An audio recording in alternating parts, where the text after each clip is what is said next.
الحمدللہ وکفا والصلاة والسلام علی من لا نبی بعد۔ رمضان المبارک کی پرنور ساعات میں قرآن کریم کے خلاصے کے ساتھ حاضر خدمت ہوں۔ آج 19ویں پارے کا خلاصہ بتایا جائے گا۔ 19ویں پارے کے آغاز میں ان منکرین کا ایک مطالبہ تھا کہ ہم جب تک اپنے رب کو اور فرشتوں کو اپنی آنکھوں سے نہ دیکھ لیں ہم ایمان نہ لائیں گے۔ تو انہیں جواب دیا گیا کہ موت کے وقت تمہاری یہ حسرت بھی پوری ہو جائے گی۔ دنیا میں تو پاسبل نہیں ہے، لیکن موت کے وقت فرشتوں کو اپنی آنکھوں سے دیکھ لو گے۔ دوسری بات فرمایا کہ جو اس قرآن کو چھوڑے گا اس کے خلاف رسول وکیل عدالت بن کر آئیں گے۔ ان ھذا القرآن مہجورا، کہ میری اس قوم نے اس قرآن کو ترک کر دیا تھا، چھوڑ دیا تھا۔ ابن قیم رحمۃ اللہ علیہ فرماتے ہیں قرآن کے چھوڑنے کا کیا مطلب؟ قرآن پر ایمان نہ لانا، قرآن کو صحیح تلفظ سے نہ پڑھنا، قرآن پر عمل نہ کرنا، قرآن کے حلال کو حلال اور حرام کو حرام نہ جاننا، قرآن کریم کا جو ہم سے تقاضا ہے اس پر پورا نہ اترنا۔ تو یہ ساری چیزیں اعراض قرآن میں اور ترک قرآن میں آتی ہیں۔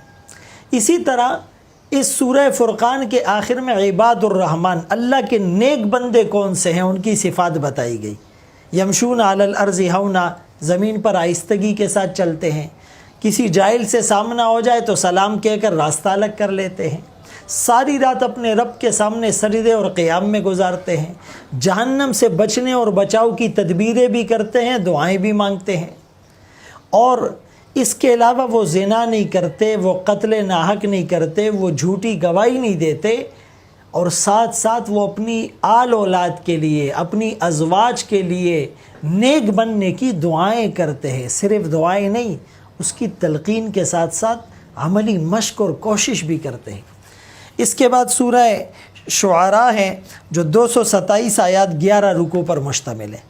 اس کا آغاز حروف مقطعات سے ہے جس کے قطعی یقینی معنی اللہ کے سوا کوئی نہیں جانتا، لیکن حضور علیہ السلام کی کڑن کو بیان کیا گیا، آپ کے درد کو، آپ کے غم کو، آپ کی فکر کو کہ میری یہ امت ایمان کیوں نہیں لاتی۔ فَلَعَلَّكَ بَاخِعٌ نَفْسَكَ، گویا کہ آپ اپنے نفس کو ہلاک کرنے والے تھے اس غم میں، اس کڑن میں، اس درد میں، اس فکر میں، اس احساس میں، اس ذمہ داری کی وجہ سے۔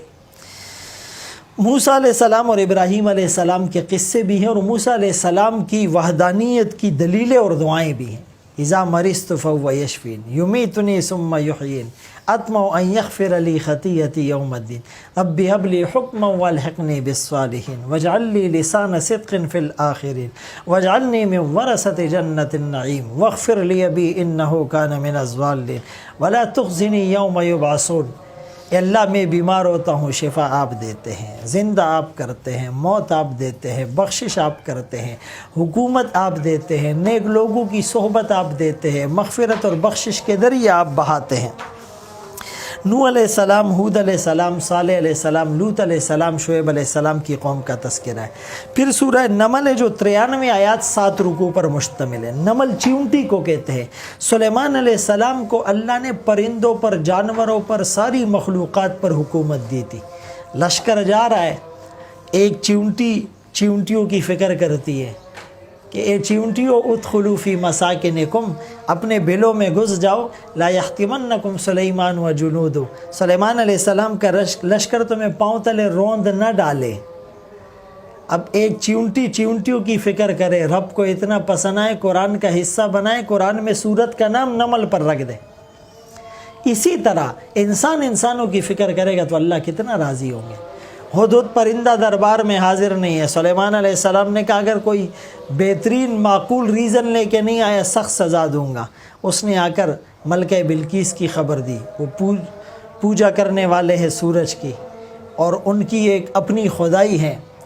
پھر سلیمان علیہ السلام ان کو خط بیچتے ہیں، پھر ملکہ بلقیس آتی ہیں، اور سلیمان علیہ السلام نے کہا کہ اس کے آنے سے پہلے اس کے تخت کو کون حاضر کرتا ہے؟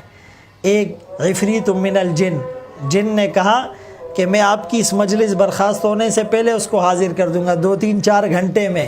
قال الذی عنده علم من الکتاب، جس کے پاس کتاب کا علم تھا۔ مفسرین نے لکھا آصف بن برخیہ جو سلیمان علیہ السلام کے وزیر اور ماموزاد بھائی تھے، کتاب کی طاقت پاور اتنی تھی، فرمایا انا اتیک بہ قبل ان یرتد الیک طرفک، آپ کی پلک جھپکنے سے پہلے میں اس کو حاضر کر دوں گا۔ بہرحال اس تخت کو حاضر کیا گیا اور ملکہ بلقیس بھی متاثر ہوئی اور وہ بھی سلیمان علیہ السلام کی اطاعت پر مجبور ہو گئی۔ اللہ ہم سب کو ان باتوں پر عمل کی توفیق نصیب فرمائے۔ وآخر دعوانا الحمدللہ رب العالمین۔